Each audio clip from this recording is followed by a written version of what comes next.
Un monstre extraterrestre est devenu une icône quand en 1987, John McTiernan met en image Predator avec Arnold Schwarzenegger dans le rôle principal. Il ne se doutait probablement pas que le film continuerait de faire l'objet d'un culte 35 ans plus tard. Malheureusement, les 3 suites qui ont vu le jour depuis, en 1990, 2010 et 2018, sans parler des 2 crossovers avec Alien, n'ont jamais trouvé grâce aux yeux des fans de la première heure, et ce pour diverses raisons. Disney, ayant récupéré les droits de la franchise après le rachat du studio Fox, a confié au réalisateur Dan Trachtenberg, à qui l'on doit 10 Cloverfield Lane, la périlleuse mission d'imaginer un nouveau volet consacré aux chasseurs intergalactiques. Écrit par Patrick Hazen, il est diffusé sur Hulu aux États-Unis et Disney+ dans le reste du monde.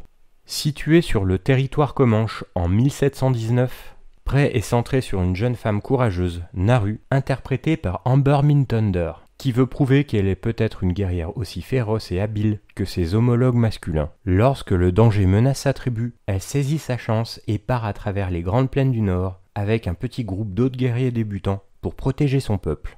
La menace qu'elle traque et affronte finalement s'avère être un prédateur extraterrestre extrêmement évolué qui peut non seulement disparaître à volonté via un camouflage organique, mais dispose également d'un arsenal techniquement avancé qui se moque des flèches et du tomahawk de Naru.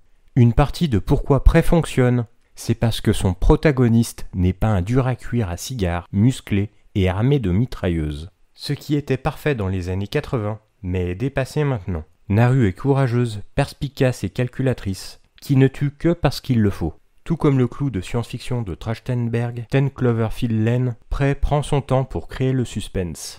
En plus d'une réalisation délibérée, il y a une cinématographie digne d'un documentaire sur la nature sauvage et une musique mélancolique parfaite de la compositrice Sarah Sachnarer pour nous faire évader dans les magnifiques espaces filmés et mis en avant. Alors que Prey a été tourné en anglais, français et comanche, ces acteurs amérindiens ont réenregistré leurs répliques en post-production afin que tout le film puisse être joué en comanche. Une première pour un grand film de studio. Tout s'emboîte bien dans ce puzzle Predator, ce qui en fait une histoire quasiment originale satisfaisante qui devrait plaire à la plupart des fans.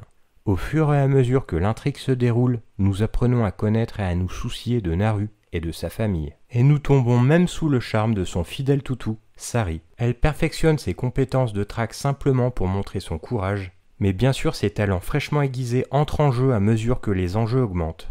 Nous suivons également le Predator, interprété par Dan DeLigro ce coup-ci, alors qu'il explore son nouveau paysage et teste ses talents de tueur sur des petits animaux avant de passer à des bêtes plus grosses et inévitablement les humains. Les choses culminent dans une sanglante bataille royale qui se déroule une nuit au clair de lune dans le camp d'un groupe de trappeurs de fourrure français. Ici, nous assistons de plein fouet à la fureur impitoyable du Predator et au frisson d'une confrontation sanglante.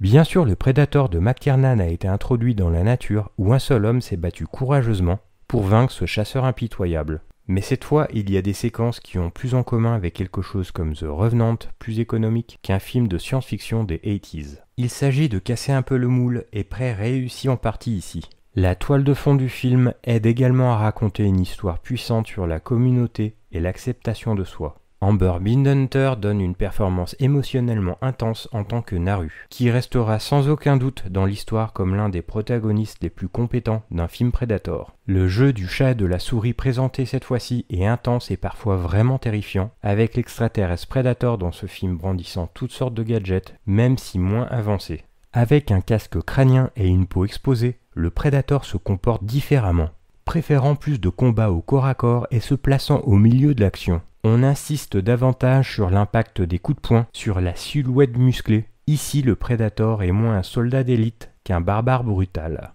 L'absence d'armure signifie également plus de sang vert et certaines des images les plus intéressantes du film surviennent lorsqu'un animal parvient à le mordre, tachant ses dents avec le néon des veines de la créature, ou lorsque le maquillage tribal de Naru se mélange au fluide de la vitalité de l'adversaire. Des taches à la brillance saturée qui se détachent dans les environnements aux couleurs terreuses des plaines.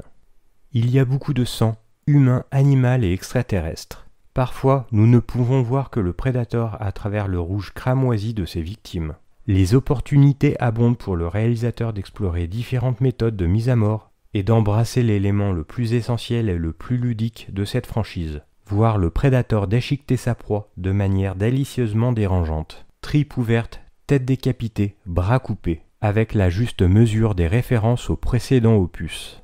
Le prédateur extraterrestre de ce film est impitoyable et invisible pendant presque toute la durée du film.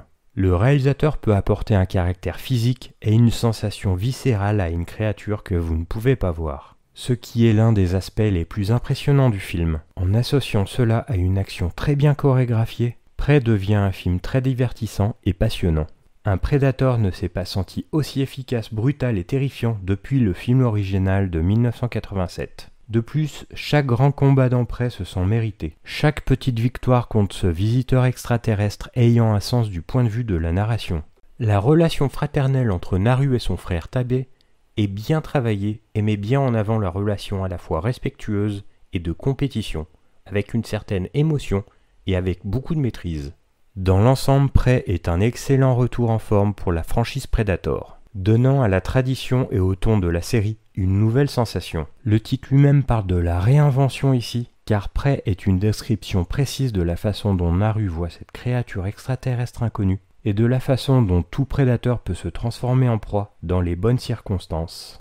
Le long métrage réussit à se réinventer sans toutefois trahir son mythe. Bien au contraire, il propose des choses nostalgiques aux fans de la première heure, à l'image d'un clin d'œil au second opus. Il aurait mérité toutefois une sortie en salle pour profiter plus largement des plans larges et d'apprécier plus amplement les quelques séquences de bravoure ponctuant le film, et des splendides paysages.